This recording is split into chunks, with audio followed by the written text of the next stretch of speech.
to next part, buttons. Okay, buttons are very important for clickable areas on web pages. Of course, we need them to write code so that we can click on something. Okay, so we're going to add a button to one of the boxes we've already got on our page, and uh, when we click on it, we're going to see what will happen. Okay, so let's just go straight into what we've done before, and this piece of code here, we're going to write it. We're going to write that piece of code into the page we've got. So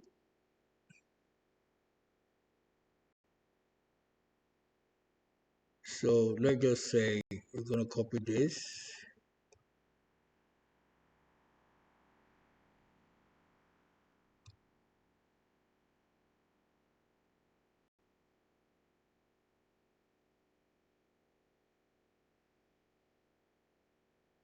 Or rather, let's do this one. So click, put what's here, copy what's there rather, and go to your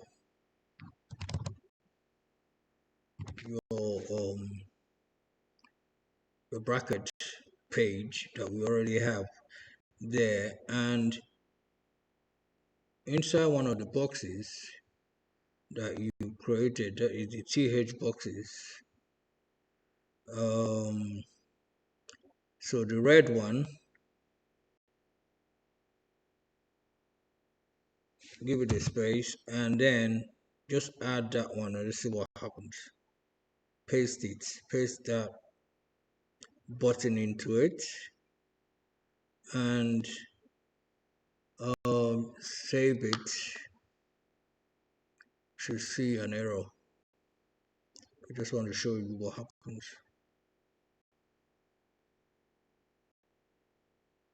So you see, actually the button does show. Let me remove. So that's the button there, clickable. I have been clicked, you see. So it's actually showing now. You added that button and it's saying clickable. I have been clicked because that's exactly what we told it to do. But it's changed the whole outlook of the page. So let's add 3 buttons. Let's add 3 buttons, and then we'll take it from there.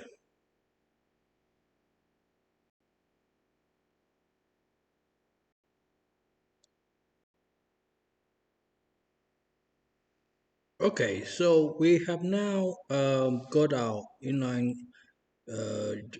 alert hello world in there, or respond to JavaScript in there. Okay, so let's go back to what we've done. It's right here, respond to alert, respond to JavaScript. Okay, and when we save that, we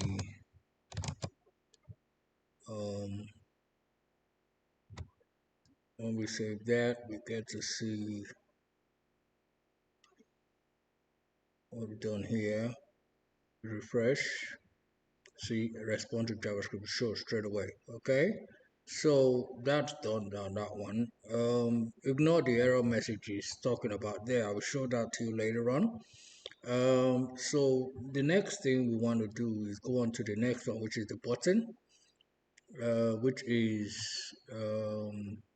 we now click on buttons. Oh, sorry, I needed to show you how to make it an external script. Okay, so externally, that means we now have what we have here, which is text. We now append it externally because we saved it as JavaScript.js, which is, I'll show you where I've saved it. So this code here actually saved it here, which you can see a large response to JavaScript, and it's saved under JS. So it is save as. So you can see it says a JS folder inside of the same desktop. Okay, so I'm not going to save it again. Just showing it to you so that you can find it later on.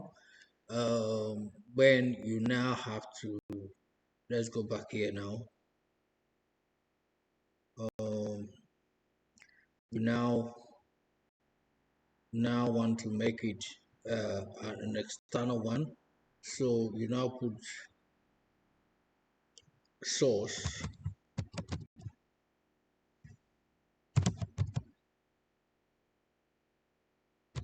because and automatically the folder comes up, all the folders come up, and all the files and folders come up. That's what an ID helps you do, and it actually prompts you to what file is in JS. So you put that one there, and that is the external file already appended for you. And then you now remove this whole line, because what you're trying to do is reference it externally. Okay, you delete it, and there you go. Now you now save this, and straight away if you now go back to where you were and refresh, you see that's it right there, saying exactly the same thing. So that's that one. So quickly, let's go back to buttons. Next one,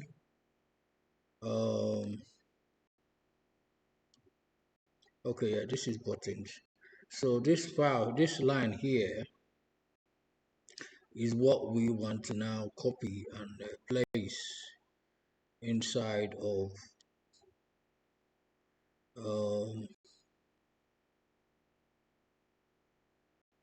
okay, yeah, so this line here, we want to copy it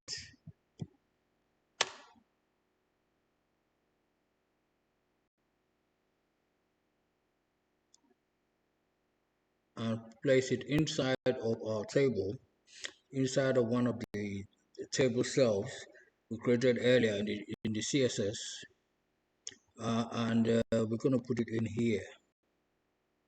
So let's put it in here, so that we can see clearly what we're doing.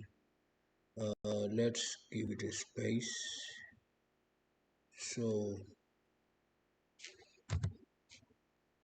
and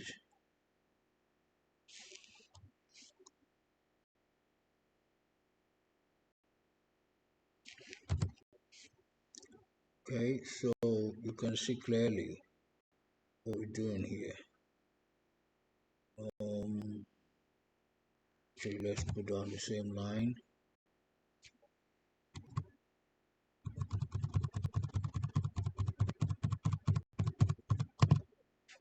Okay, so that's clear, isn't it? TD, you can see this button is in this here next to red. Okay, so we now save that for you to see clearly what the button is like.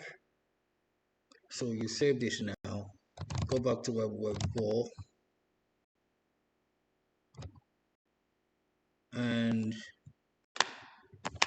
refresh,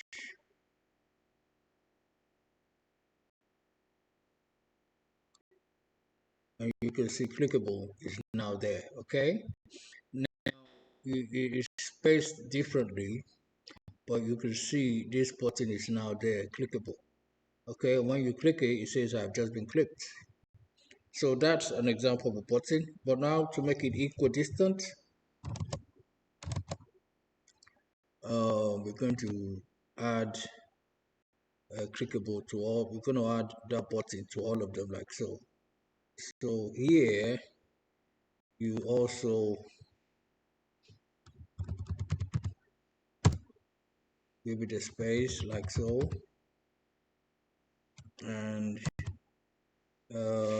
this is just so we can see what we're doing, and then paste.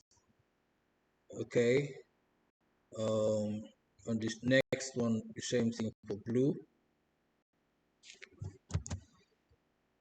know.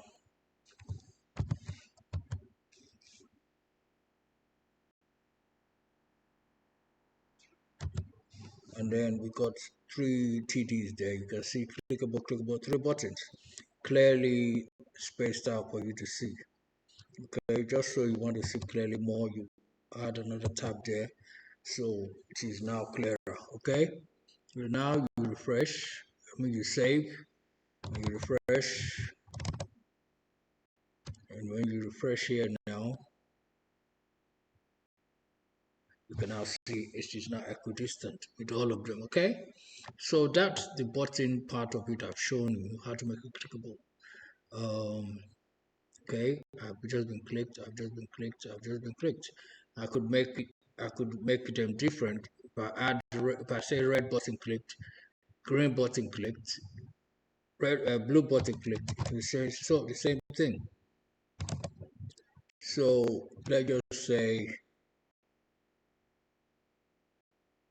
let's change this to red,